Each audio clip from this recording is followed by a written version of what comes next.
नमस्कार, मी प्राध्यापक कल्पना जाधव, पीपल्स कॉलेज नांदेड येथे मी अधिव्याख्याता पदावर रुजू आहे. गेल्या 12 वर्षापासून मी या महाविद्यालयामध्ये मराठी विषय हा शिकवते. आज तुम्हा सगळ्यांनाच मी धम्म परिवर्तन दिनाच्या मंगल कामना व्यक्त करते. मित्रमैत्रिणींनो, आजचा जो सुवर्ण दिवस आपण सर्वच महिला पाहतो आहोत, तो दिवस काही एका दिवसात उगवलेला नाही. यासाठी भूतकाळामध्ये अनेक लोकांनी परिश्रम घेतलेले आहेत. आजचा धम्म परिवर्तनाचा दिवस या अशाच सर्व कर्तृत्ववान स्त्रियांचा आणि धम्माचं स्मरण करण्याचा दिवस आहे.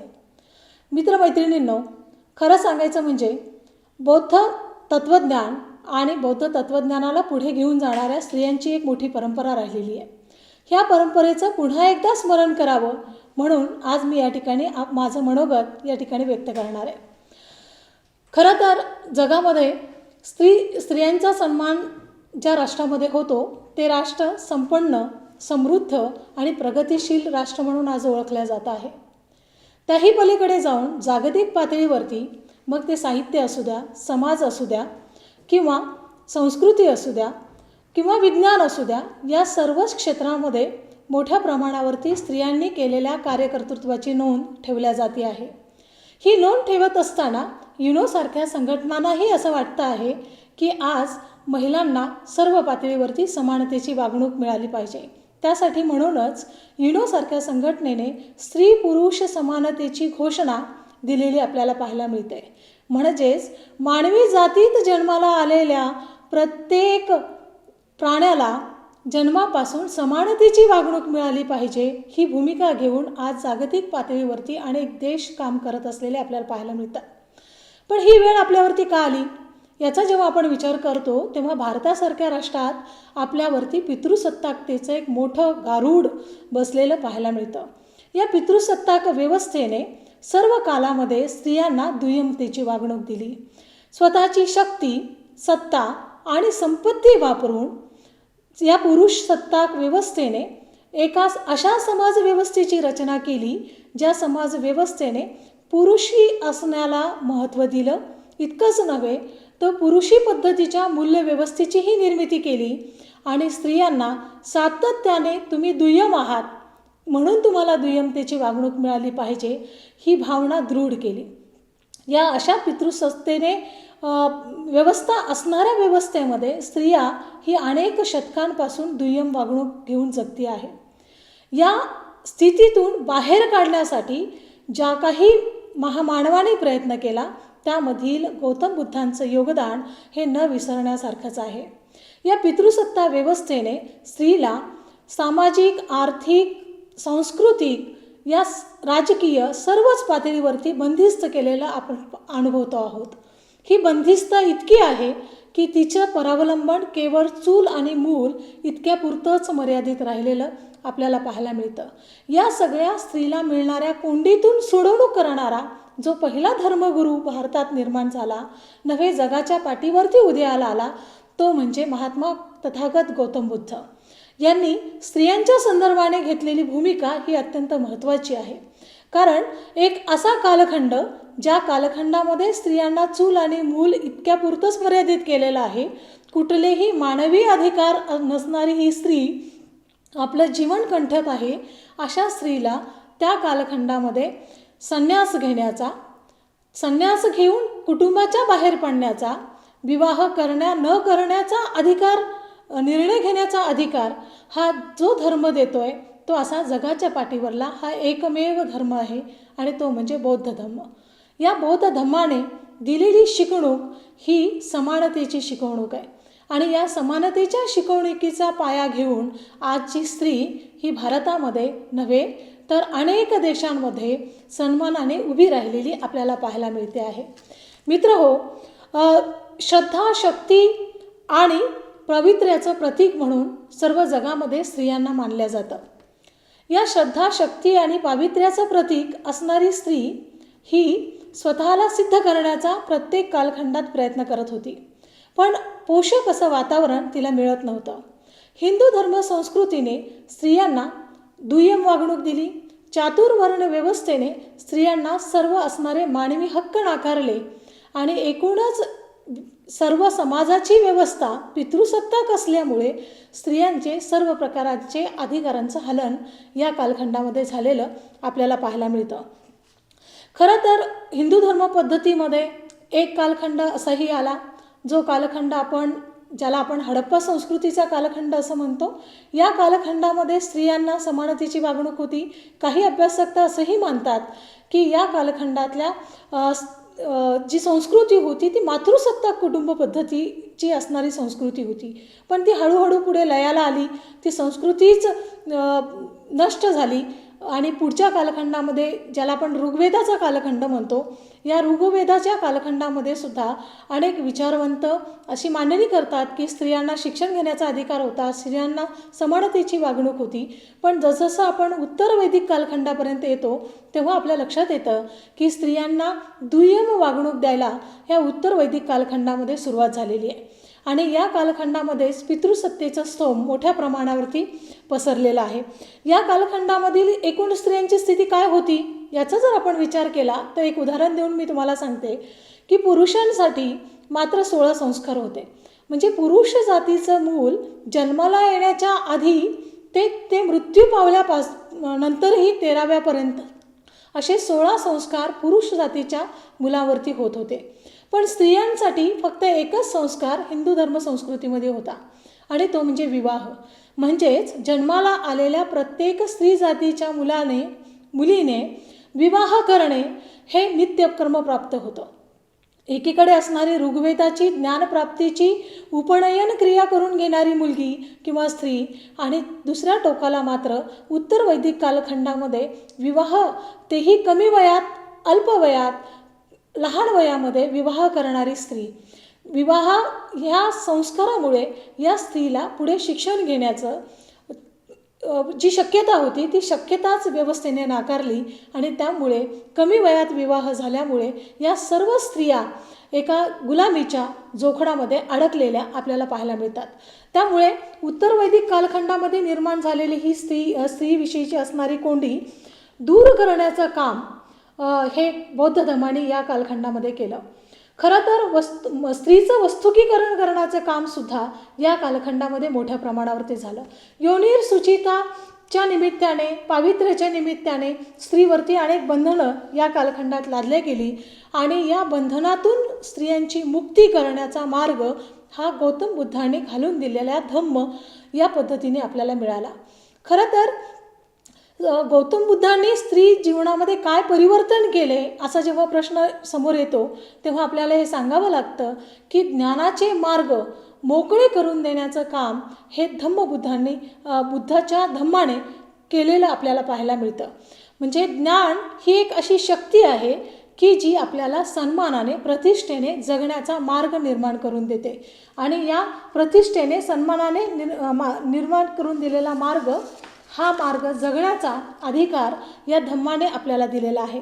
एवढेच नव्हे तर या ज्ञानाच्या प्राप्तीनंतर अनेक स्त्रियांनी आपली स्वगतं लिहिली आणि ही स्वगतं पुढील कालखंडामध्ये थेरी गाथेच्या रूपामध्ये पुढे आलेली आपल्याला पाहायला मिळतात. थेरी गाथा काय आहे तर थेरी गाथा जगाच्या पाठीवरती स्त्रियांनी सर्वप्रथम दिलेला स्त्री सुलभ उद्गार आहे. स्त्रियांनी मांडलेल्या स्वतःच्या स्वातंत्र्याचा उद्गार, स्वतःच्या स्वतंत्र असण्याचा उद्गार म्हणजे ही थेरी गाथा आहे. जगाच्या पाठीवरती सर्व स्त्रियांनी एकत्र येऊन लिहिलेली अशी ही पहिलीच गाथा आहे मैत्रिणींनो. त्यामुळे या थेरी गाथेमध्ये मांडलेले सगळे विचार, 500हून अधिक थेरी यामध्ये वेगवेगळे विषय मांडले गेलेले आहेत. 75हून अधिक स्त्रियांनी ते विषय मांडलेले आहेत. इतक्या मोठ्या प्रमाणावरती एक तत्त्वज्ञानाचं, जगण्याच्या तत्त्वज्ञानाचं पुस्तक किंवा कवितेचं पुस्तक म्हणून किंवा महाकाव्याचं पुस्तक म्हणून आज आपण या थेरी गाथेकडे पाहतो आहोत. या थेरीच्या माध्यमातून केवळ स्त्री सुलभ भावनाच पुढे आल्या का तर नाही, तर त्यासोबतच त्या कालखंडामध्ये असणारी वर्णव्यवस्था, जाती व्यवस्था असणारी, द्वेष व्यवस्था, जन्माधारित असणारी दुय्यमतेची वागणूक नाकारणाऱ्या स्त्रिया मुक्तीची गीते या थेरी गीतेतून गाताना आपल्याला पाहायला मिळतात. याही पलीकडे जाऊन आपल्याला असं म्हणता येईल की महात्मा गौतम बुद्ध हे एक पहिले असे धर्मगुरू आहेत की ज्यांनी स्त्रियांसाठीचा संघ उभा केला आणि त्यातून स्त्री मुक्तीचा नवीन मार्ग, नवीन दार उघडं करून दिलं. याही पुढे जाऊन खरं तर जेव्हा आपण धम्मसंघाची संकल्पना पाहतो आणि त्यातही स्त्री संघाची संकल्पना पाहतो तेव्हा आपल्या लक्षात येतं की भिक्खुणींसाठी स्वतंत्र संघ असावा की नसावा या विषयावरती आनंद प्रश्न या पुस्तकामध्ये किंवा या मांडणीमध्ये अनेक पद्धतीची चर्चा ही झालेली पाहायला मिळते.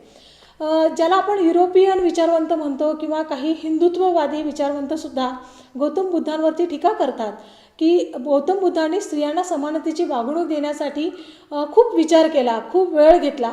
पण त्या काळात असणारी एकूण सामाजिक परिस्थिती लक्षात घेता खरं तर गौतम बुद्धांचं हे पाऊल अत्यंत क्रांतिकारक पाऊल आहे असं आपण मानलं पाहिजे. कारण त्या कालखंडात, ज्या कालखंडात स्त्रियांना घराच्या बाहेर पडण्याची परवानगी नाही, कुठल्याही प्रकारचं अध्ययन अध्यापन करण्याची परवानगी नाही, एवढंच नव्हे तर कुठल्याही सांस्कृतिक धार्मिक कार्यक्रमात सहभाग घेण्याचा अधिकार नाही, अशा स्त्रियांना कुटुंब व्यवस्थेच्या बाहेर काढून स्वतंत्र आयुष्य जगण्याची संधी देणं हे काही सोपं आणि साधं नव्हतं. हे अत्यंत दिव्य स्वरूपाचं काम हे महात्मा गौतम बुद्धांनी या ठिकाणी केलेलं आपल्याला पाहायला मिळतं.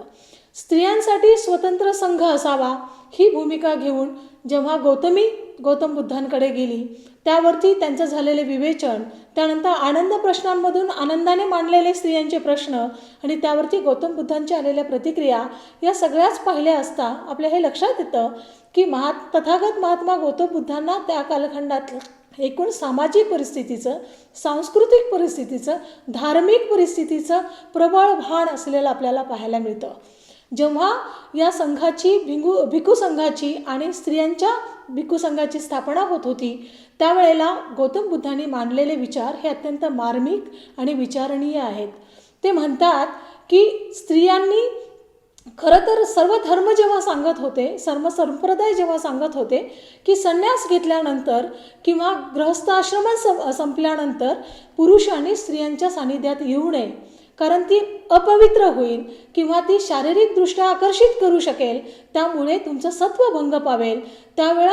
त्यावेळेला महात्मा गौतम बुद्ध सांगतात की स्त्री संग नको असं केवळ तिच्या शरीरामुळे किंवा शरीराच्या आकर्षणामुळे म्हणायचं नाही किंवा होत नाही, तर खरं तर मानवाने स्वतःची चित्त हे शुद्ध केलं पाहिजे, चित्ताची शुद्धता केली पाहिजे. आणि जोपर्यंत चित्ताची शुद्धता होत नाही तोपर्यंत संन्यास आश्रमामध्ये स्त्री आणि पुरुष एकत्र राहू शकत नाहीत. ही भूमिका खरं तर ही मनोभूमिका आहे, मनोविश्लेषणवादी भूमिका आहे. ही भूमिका आपल्याला तथागत गौतम बुद्ध त्या कालखंडात मांडताना पाहायला मिळतात. यासोबतच स्त्री पुरुष समानतेच्या बाबतीमध्ये मत मांडत असतानाही कर्मसिद्धांत कसा प्रबळ आहे यावरती गौतम बुद्ध भर देताना आपल्याला पाहायला मिळतात. पूर्वजन्माचा किंवा उत्तर जन्माची काळजी न करता, म्हणजे तुम्ही केलेल्या पूर्वजन्माचं फलित म्हणून तुम्हाला जन्म मिळतो, तुम्ही स्त्री म्हणून जन्माला आलात म्हणून तुम्हाला दुय्यमत्व आहे, असा सगळा समाज त्या कालखंडातला सांगत असताना गौतम बुद्ध मात्र असं सांगतायत की तुम्ही जे कर्म करता त्याचंच तुम्हाला फळ मिळतं. त्यामुळे तुमच्या कर्मांची शुद्धता असेल, तुमचे कर्म सम्यक असतील तर तुम्हाला मिळणारी फळंसुद्धा सम्यक असतात. असा हा क्रांतिकारक विचार, त्या कालखंडातल्या हिंदू सर्व परंपरांच्या विरोधी असणारा हा विचार, ज्यामध्ये मोक्ष नाकारला चालला आहे, ज्यामध्ये पूर्वाश्रमीच्या क्रमाचं फळ म्हणून तुमच्या वाट्याला येणारा जन्म नाकारला चालला आहे, अशी भूमिका घेणारे गौतम बुद्ध हे पहिले धर्मगुरू आपल्याला म्हणावे लागतील. यासोबतच भिक्खू संघाची स्थापना करत असताना संन्यास का घ्यायचा या मागची भूमिका घेताना महात्मा गौतम बुद्ध सांगता आहेत की ज्या स्त्रीला दुय्यमत्वाची वागणूक कुटुंब व्यवस्थेमध्ये मिळते, विवाह कुटुंबासारख्या मिथकांमध्ये ते आपलं मानवी आयुष्य, मानवी जगणं विसरून बसते, त्या स्त्रीला जर मुक्तीचा मार्ग पाहिजे असेल तर तिला कुटुंबापासून, विवाह व्यवस्थेपासून नव्हे कुटुंबापासूनही आणि पासून दूर जावं लागेल. आणि ही या व्यवस्थेपासून दूर जाऊ पाहणारी स्त्री कुठे जाणार? तर त्यासाठी तिला स्वतंत्र संघ असला पाहिजे, तिच्यासाठी स्वतःचं असं एक मुक्त स्थान असलं पाहिजे आणि ते स्थान निर्माण करून देण्याचं काम हे बौद्ध धम्माने केलेलं आपल्याला पाहायला मिळतं. म्हणजे स्त्रीला खरा मुक्त श्वास घेण्याचा मार्ग हा गौतम बुद्धांनी घालून दिलेल्या धम्माने दिला आहे असंही आपण असं म्हणू शकतो. याही पलीकडे जाऊन आपल्याकडे हिंदू धर्म पद्धतीने योनिर शुचिता बंदिस्त केली आणि योनिर शुचितेच्या निमित्ताने स्त्रियांना वेगवेगळ्या बंधनांमध्ये अडकवलं, विवाहासारख्या संस्कारांमध्ये त्यांना अडकवलं आणि पितृसत्ता टिकून राहण्यासाठी मुलाचा वंश हा महत्त्वाचा मानला. मुलाच्या स्त्रीचा पुरुष जातीच्या मुलाला जन्म देणं हे स्त्रियांसाठी बंधनकारक केलं. त्यामुळे त्यांच्यावरती अतोनात छळ आणि अनेक बंधने लादल्या गेली. परंतु मुलांचा वंश वाढवणे किंवा पितृसत्तेचा वंश वाढवणे हा काही स्त्रीचा धर्म नाही, ही भूमिका सगळ्यात पहिल्यांदा महात्मा गौतम बुद्धांनी घेतलेली आपल्याला पाहायला मिळते. आणि त्यामध्येच विवाह किंवा कुटुंबासारख्या मिथकांना नाकारून आपण आध्यात्मिक पातळीवरती क्रांती करून स्वतःचा जन्म सार्थकी लावला पाहिजे, ही भूमिका त्या ठिकाणी महात्मा गौतम बुद्धांनी घेतलेली पाहायला मिळते. याशिवायच त्रिपिटिकासारख्या ग्रंथांमध्ये स्त्रियांच्या गुणांचं वर्णन करून स्त्रिया विवाह संस्थेमध्ये सुद्धा कशा श्रेष्ठ स्थानी आहेत याची मांडणी महात्मा गौतम बुद्धांनी केलेली आपल्याला पाहायला मिळते. याही पलीकडे जाऊन स्त्रियांनी शिक्षण घेतलं पाहिजे. शिक्षण हा समृद्धीचा मार्ग आहे, शिक्षण हा परिवर्तनाचा मार्ग आहे. त्यामुळे प्रत्येक स्त्रीला शिक्षण आणि ज्ञान मिळालं पाहिजे, ही भूमिका घेतलेली आपल्याला पाहायला मिळतं. खरं तर प्रत्येक यशस्वी संपन्न समाजाचा पाया हा शिक्षण असतो आणि एका समाजाचा एक मोठा वर्ग या शिक्षणापासून वंचित ठेवण्याचं काम हिंदू धर्म संस्कृतीने सातत्याने केलेलं पाहायला मिळतं. मग ते वर्णव्यवस्था असेल, आश्रम व्यवस्था असेल किंवा गुरुकुलांसारखी शिक्षण व्यवस्था असेल, या व्यवस्थेच्या माध्यमातून ब्राह्मणेतर किंवा उच्चवर्णीयांशिवाय इतर सर्व वर्गांना शिक्षणापासून दूर ठेवणं, जगण्याच्या तत्त्वज्ञानापासून दूर ठेवणं, जगण्याच्या मूलभूत गरजांपासून दूर ठेवण्याचं काम ह्या इथल्या व्यवस्थेने सातत्याने केलं आहे. ही कोंडी फोडून काढण्याचं काम महात्मा गौतम बुद्धांनी त्या कालखंडात केलेलं आपल्याला पाहायला मिळतं. ही कोंडी फोडून काढण्यासाठी संघाच्या माध्यमातून जगण्याचं तत्त्वज्ञान सांगणाऱ्या ग्रंथांची निर्मिती करण्यात स्त्रियांचं अत्यंत महत्त्वाची भूमिका राहिली आणि स्त्रियांना शिक्षणामध्ये समानतेची वागणूक देणे, सर्व पद्धतीचं ज्ञान आणि शिक्षण स्त्रियांना उपलब्ध करून देण्याचं काम या संघाच्या माध्यमातून महात्मा तथागत गौतम बुद्धांनी केलेलं आपल्याला पाहायला मिळतं. म्हणजेच शिक्षण हा समाजाचा महत्त्वाचा पाया आहे हे गौतम बुद्धांनी ओळखलंच होतं. त्यामुळे थेरीच्या रूपामध्ये पुढे अनेक स्त्रिया पुढे आल्या, विद्वत स्त्रिया पुढे आल्या आणि त्यांनी केवळ स्वतःच ज्ञानाची प्राप्ती, आध्यात्मिक क्रांतीची प्राप्ती केली नाही, तर त्यांनी पुढे विद्वत्ता प्राप्त करून इतर संघातील स्त्रियांना ज्ञान देण्याचं, शिकविण्याचं कामसुद्धा त्या कालखंडात मोठ्या प्रमाणात केल्याचे उल्लेख हे आपल्याला अनेक संदर्भ ग्रंथांमध्ये पाहायला मिळतात. मित्रहो, इतकंच नव्हे तर अनेक स्त्रिया ज्यांनी बौद्ध धर्माचा स्वीकार केला, त्या संघात आल्या आणि ज्यांनी विवाह संस्थेचा विवाह संस्थेला नकार दिला, संन्यस्त आयुष्य जगण्याचा स्वीकार केला, अशा अनेक स्त्रियांनी पुढच्या कालखंडात महत्त्वाची भूमिका धम्माच्या संदर्भात सुद्धा बजावलेली आपल्याला पाहायला मिळते.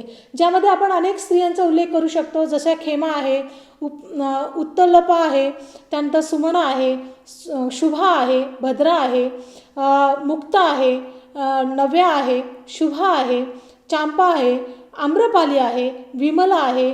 अशा अनेक बुद्धिमान स्त्रियांनी बौद्ध धम्म वाढविण्याचा आणि त्याला प्रसार करण्याचा, त्याचा प्रचार करण्याचं काम हे केलेलं आपल्याला पाहायला मिळतं.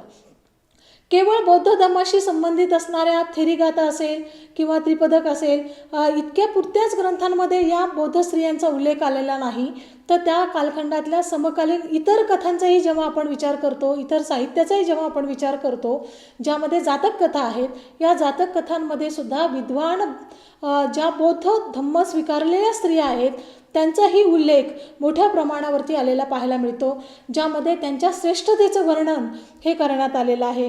कुरुधम्म जातक नावाची जी कथा आहे त्यामध्ये सुद्धा बौद्ध धम्म स्वीकारलेल्या श्रेष्ठ महिलांचा उल्लेख हा झालेला आपल्याला पाहायला मिळतो. इतकेच नव्हे तर विजयंका आहे, शिला आहे, भट्टाटिका आहे, यासारख्या अनेक स्त्रिया देशातच नव्हे तर विदेशात जाऊन बौद्ध धम्माचा प्रचार आणि प्रसार करतायत. केवळ बौद्ध धम्माचाच नव्हे तर बौद्ध धम्माने घालून दिलेल्या तत्त्वज्ञानाचा, ज्ञानाचा, शिक्षणाचाही प्रचार प्रसार त्या विदेशभर करत असलेल्या आपल्याला पाहायला मिळतात. याही पुढे जाऊन अशोक सम्राट यांची जी मुलगी होती संघमित्रा, ही सुद्धा श्रीलंकेसारख्या देशामध्ये जाऊन ती बौद्ध धम्माची स्थापना करते आहे. ती एक स्त्री आहे, पण त्या कालखंडात सुद्धा आपल्या भावाला सोबत घेऊन ती परदेशात जाते आहे आणि आपल्या धम्माची स्थापना त्या ठिकाणी करते आहे.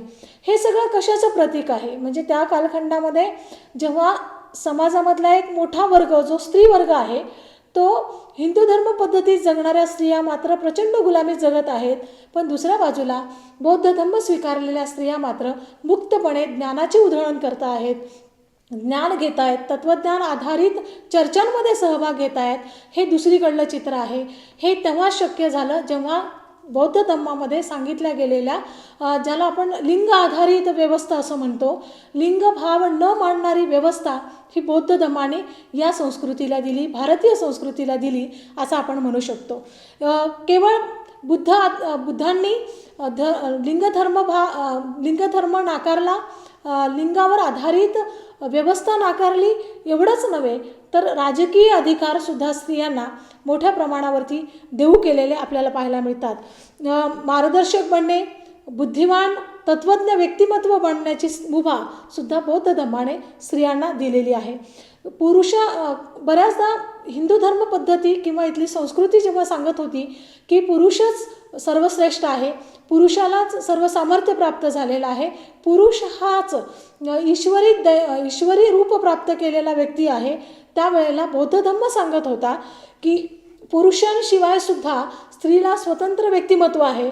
एवढंच नाही तर स्त्री स्वतःचं व्यक्तिमत्व आणि चरित्राचा विकास हा करू शकते, हे सांगण्याचं काम त्या कालखंडातल्या स्त्रियांनी बौद्ध धम्माच्या माध्यमातून केलेलं आपल्याला पाहायला मिळतं. एकीकडे परंपरा सांगत होती की मोक्षप्राप्ती करण्यासाठी तुम्हाला पुत्राला जन्म द्यावा लागेल, मोक्षप्राप्ती करण्यासाठी तुम्हाला पूर्वाश्रमीचं कर्तृत्व असलं पाहिजे. त्यावेळेला मात्र बौद्ध धम्म आणि इथे असणाऱ्या तत्त्वज्ञान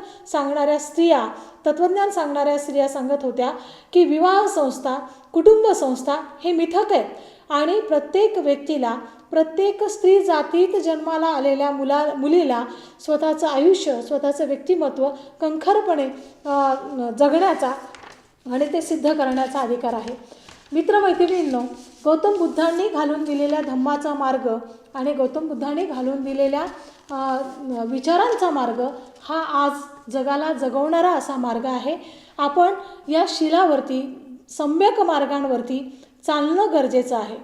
खरं तर डॉक्टर बाबासाहेब आंबेडकरांनी घालून दिलेल्या 22 प्रतिज्ञा यांचं जरी आपण आपल्या आयुष्यामध्ये अनुकरण केलं तर मला असं वाटतं हे अनुकरण आपल्या सर्व मानव जातीला समृद्धीकडे नेणारं, एका विशिष्ट पातळीवरती आध्यात्मिक तत्त्वज्ञानावरती नेणारं आणि सगळ्यांना सुख समृद्धी प्राप्त करून देणारं हे तत्त्वज्ञान आहे. आज धम्मचक्र परिवर्तन दिनाच्या निमित्ताने मी एवढीच मंगल कामना करते आहे की आपल्या सगळ्यांना सुखमय असं आयुष्य मिळो. इतकंच नाही तर थेरी गीतांमध्ये एका ठिकाणी एक स्त्री म्हणती आहे, ती सर्व सुखाचं, जगाच्या सुखाचं पसायदान गाऊ पाहती आहे. हे पसायदान म्हणत असताना ती सुख कसं आहे, धम्मात आलेलं सुख कसं आहे किंवा धम्माने दिलेलं जगाला मिळालेलं सुख कसं आहे, हे जर एका सूत्रात सांगायचं असेल तर मी तिच्याच शब्दांमध्ये सांगते, अहो सुख ती सुख तो झाया मी ती.